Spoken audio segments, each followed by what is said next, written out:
Thank you, Chris. We're less than a month away from Election Day on May 6th, and several local school districts are going to the voters for support of their sinking funds. In Davison, the fund has gotten the green light for nearly 30 years, but the superintendent says this year's measure looks a little different on the ballot. TV5's Zano Mayer explains how.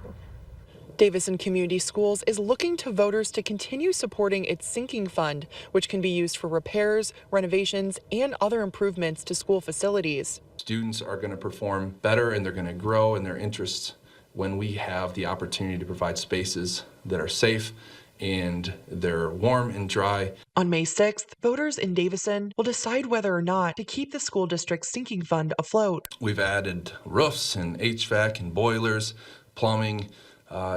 We've done some improvements to areas that needed renovating to accommodate for the changes that you have instructionally. For example, like we have right now, what we would like to use it for is we want to create more space for our construction trades program. If passed, Superintendent Matt Lobin says the money will be used for things like buses, security, and upgrades to technology and buildings. When you look at things like gas and the cost to run buildings, we anticipate those are going to increase. There's a lot of uncertainty in the financial world right now, especially with funding for schools. This prevents us from having to dip into that general fund and take away from instructional supplies that we use to teach kids and teacher salaries. The district is asking for 1.3575 mils, which is roughly $1.35 for every square foot of assessed property value. That gives the district a little over $1.4 million a year.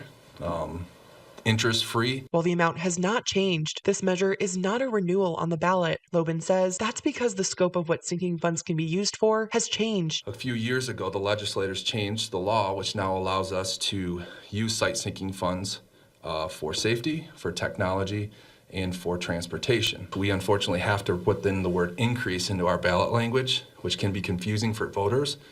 But the 1.3575 mils I was talking about earlier, it's the same that we just assessed this last winter. So the taxes that we're asking them to mill isn't technically an increase in what we're asking them to do. It's maintaining that. If voters say yes, the sinking fund would be secured for the next 10 years. Many of our people in our community, they graduated from Davison. Somebody has invested in them when they were going through, right? And so it's a legacy commitment to continue to help support the next generation coming through. Reporting in Davison, Zano Mayer, WNEM TV5.